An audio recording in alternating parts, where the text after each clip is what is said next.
This is basic thugonomics. Long before the chants echo through packed stadiums, long before the spotlight finds him, John Cena begins his day in a corner of Florida so quiet it feels like the world forgot to wake up. There's no thunder of footsteps, no pulse of arena lights, no wave of voices calling his name, just the thick, humid air of a southern morning wrapping around a house that holds more silence than spectacle. This is where his day truly starts, not in the performance, but in the pause before it. Not in the persona the world knows, but in the man who exists when no one's watching. The mansion doesn't demand attention. It wasn't built to impress strangers or fill magazine spreads. It was built to ground him, to hold the weight of a life lived at impossible speeds, to remind him that beyond every victory and every headline, there's a foundation he chose deliberately. From these walls, from this stillness, we start to see the architecture of a life that fame didn't create, it only amplified. To understand where he stands now, we need to trace the path that brought him here, the climb that turned possibility into an $80 million reality, the rise that built everything. John Cena's fortune didn't arrive with fanfare. It accumulated slowly, through years when success felt more like survival than triumph. In the late 90s, he wrestled in rooms so small the audience could touch the ropes, earning checks that barely covered gas to the next town. $60, $75 on a good night, sometimes less. He showed up anyway, not because the money made sense, but because the dream demanded it. Those nights taught him that value isn't measured in applause, but in the willingness to keep moving when no one's watching. Everything shifted in 2001 when WWE signed him to a contract that would redefine his life. Within 3 years, he became the company's cornerstone, carrying storylines, selling out arenas, and building a merchandise empire that turned his name into a global brand. 16 world championships followed, each one cementing his position as one of wrestling's most bankable stars. By the mid-2000s, his annual WWE earnings pushed into 8-figure territory, driven by salary, bonuses, and a share of soaring merchandise sales. But Cena always understood that wrestling couldn't last forever. His body would eventually demand rest, and audiences would eventually look for something new. So he pivoted toward Hollywood. The Marine in 2006 paid him $280,000, not a fortune, but proof he could carry a film. From there, his roles expanded. In Trainwreck, he showed he could handle comedy. In Blockers, he anchored an ensemble cast. The Fast and Furious franchise pulled him into one of cinema's most profitable universes, where his paychecks climbed into the multi-million-dollar range. By the time Peacemaker premiered, Cena wasn't just a wrestler who acted. He was a Hollywood commodity, commanding serious money and respect. Television added another layer, with hosting gigs like American Grit and Are You Smarter Than a Fifth Grader broadening his reach and bringing in steady income. Endorsements with brands like Gillette and Gold's Gym created revenue that flowed whether he was on set, in the ring, or sitting at home. Even after stepping back from full-time wrestling, WWE kept him on a lucrative contract, reserving his appearances for the biggest events. Real estate became the final pillar. In 2005, he purchased his Florida home for about $525,000, an investment that has grown to nearly $4 million after renovations and market appreciation. His San Diego property added a West Coast anchor, a $5.8 million hillside retreat that climbs in value alongside his Hollywood presence. These aren't just houses, they're strategic holdings, wealth preservation disguised as sanctuary. After announcing his retirement from full-time wrestling following WrestleMania 2025, his income shifted even more toward acting, producing, and long-term partnerships, a transition made seamless by years of planning. All of it, the contracts, the risks, the relentless work, built something more than wealth. It built the freedom to choose calm over chaos, to trade the roar of the crowd for the stillness of mornings in a house where no one asks him to be larger than life. And that house in Florida is where the story becomes personal. The Florida Sanctuary. In Land O'Lakes, where the mornings arrive warm and unhurried, John Cena's Florida estate rises with a quiet authority that mirrors the man himself. Spanning more than 10,000 square feet, the home doesn't shout for attention. Its soft Mediterranean lines blend with the Florida sun and surrounding greenery. Low arches frame the entryways, sun-washed walls hold the changing light, and the entire structure carries the calm of a place built by someone who has learned to value what can't be measured in cheers.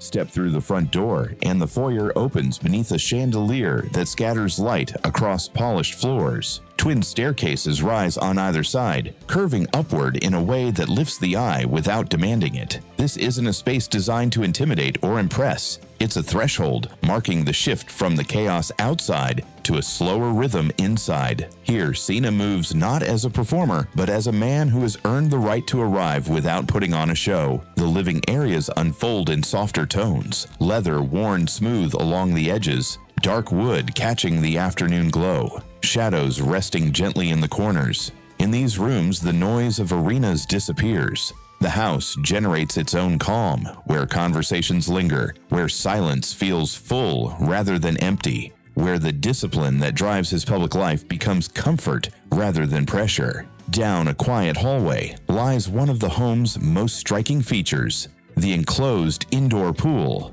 Wrapped in screens and warm air, the room holds a blue stillness broken only by the steady rush of a rock-lined waterfall. The water doesn't roar, it murmurs, a sound that feels less like luxury and more like a reset button. This is where Cena goes when obligations stack up, when the weight of his name feels heavy, when he needs to remember that peace is something you build, not something you stumble into. Nearby, a darker room offers a different kind of quiet. The gentleman's lounge, deep leather chairs, rich wood, and soft lighting that never quite fills the corners. It feels like a pause inside the house, a pocket of solitude made for reading, thinking, or simply sitting without being needed. This room doesn't ask anything of him, and that's exactly why it matters. Upstairs, the master suite holds the gentlest light in the home. Arched doorways open into a room that feels removed from the outside world. Neutral tones, soft edges, a bed that anchors the space. This is where a life lived at full volume finally quiets down, where discipline makes room for rest. Even the morning light feels softer here, as if the house itself is protecting his sleep.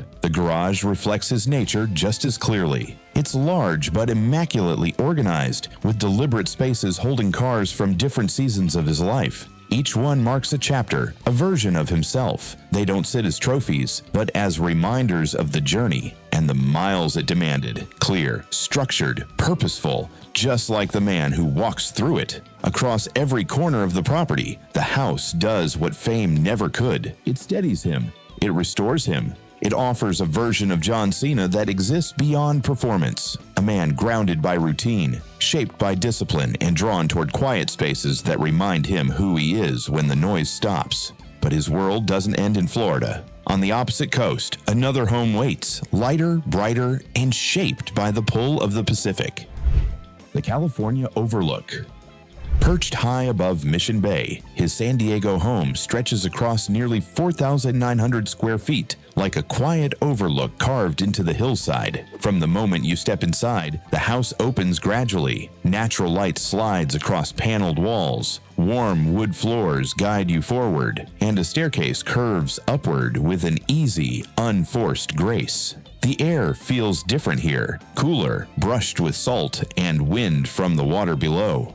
It settles over you before you even realize you've relaxed. The dining room sits beyond an arched doorway, lit by a chandelier that glows like afternoon sun. The palette is soft and muted, letting the craftsmanship speak for itself. Coffered ceilings, detailed trim, and windows framing green pockets of garden and fragments of the bay. Nothing in this room is loud. The house moves at a measured rhythm, asking you to slow down, to notice, to be present.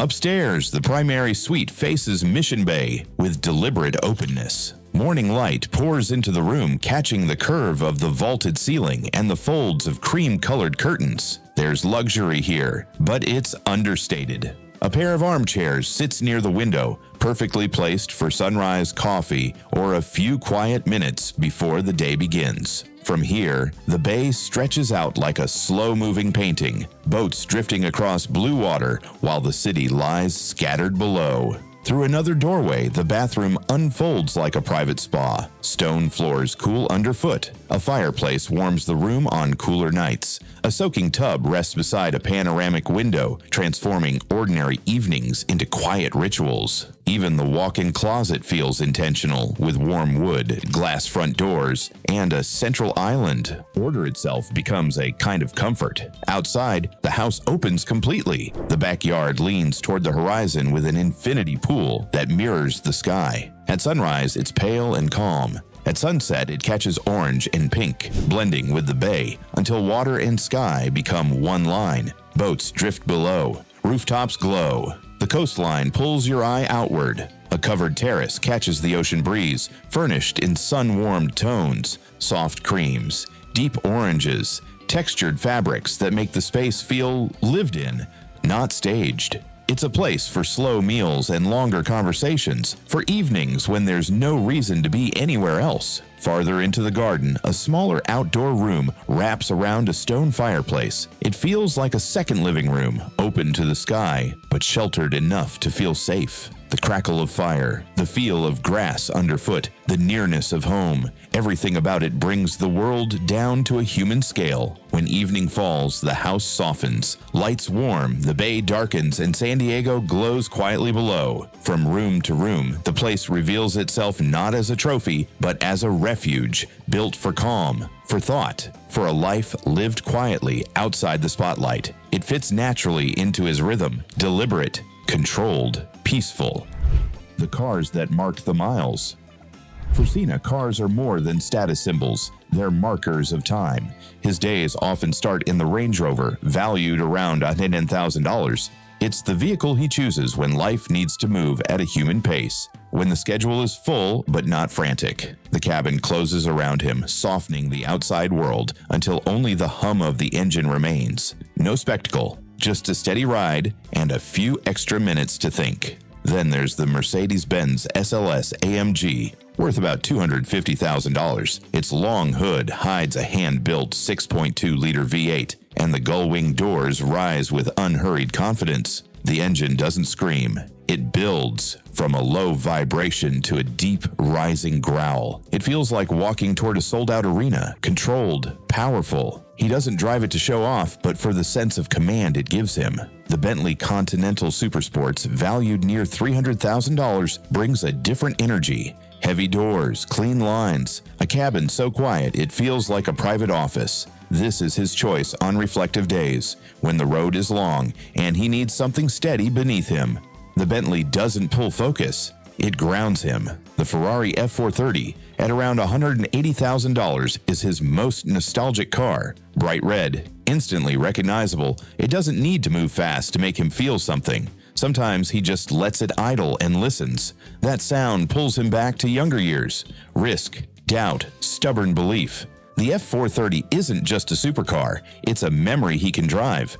The Ford GT, now worth about $400,000, feels like focus made mechanical. The supercharged engine doesn't explode. It rises with a deep, serious tone. He doesn't take it out lightly. It's for days when he needs clarity, when he wants to feel aligned with something built for precision and endurance. Finally, the Lamborghini Gallardo LP5604, valued near $200,000, adds a flash of playfulness. Sharp lines, bold color, a sound that can be wild, but under his control rarely is. Even here, behind the wheel of a Lamborghini, he drives with intention, not impulse. Together, these cars don't just fill a garage. They tell a story of progress, of chapters closed and opened, of a life measured in more than fame. And when the engine's quiet, another side of him steps forward, the one defined not by what he has, but by what he gives.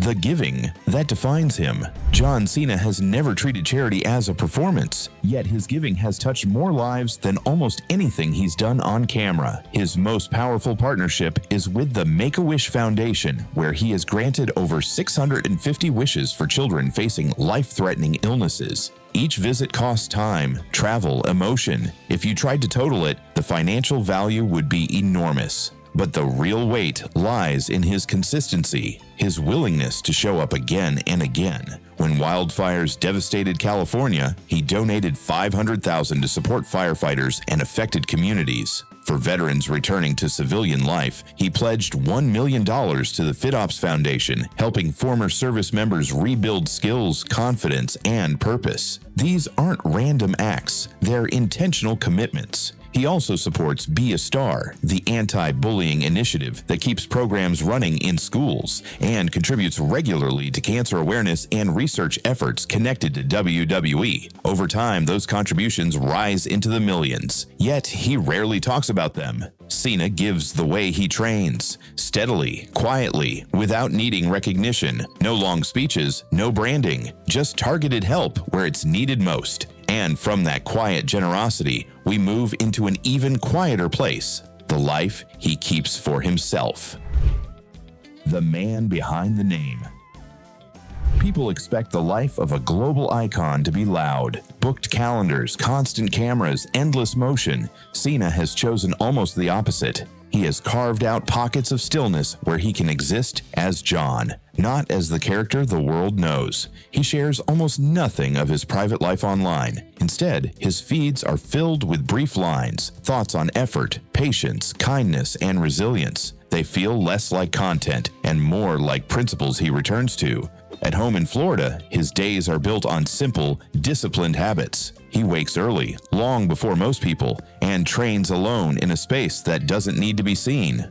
No spotlight, no entourage, just repetition, the same work he's done for decades. After that, the morning belongs to ordinary things: a quiet kitchen, simple coffee, messages from old friends, check-ins with family. His wife, Shay Shariatzadeh, shares his preference for privacy. Their relationship isn't designed for public attention. They appear together rarely, and when they do, it never feels staged. Their marriage lives in small routines, shared rooms, late-night conversations, moments most people will never see. Those closest to him say he is most himself in these spaces, fixing something around the house, standing at the grill as the sky darkens, or sitting outside with no agenda, but watching the evening arrive. For someone who spent half his life inside explosions of sound and constant demand, that choice says everything. He doesn't measure his days in headlines or trends. He measures them in progress, in discipline, in how closely he lives the values he talks about. Be consistent, work hard, treat people with respect, keep moving forward. In the end, his life away from the spotlight isn't about hiding. It's about intention, about building a world where effort feels meaningful, where days have structure, and where success is defined not by how loudly the world reacts, but by how deeply the life he's built feels like his own. This is the side of John Cena most people will never see. A man who turned years of noise into a life built on quiet discipline. A performer who learned that true strength isn't just in how loud the world can cheer for you, but in how deliberately you live when no one's watching. If stories like this resonate with you, and you want to explore more lives built beyond the spotlight, stay tuned. There are countless journeys just like this, shaped by discipline, grounded in purpose, and lived far away from the noise.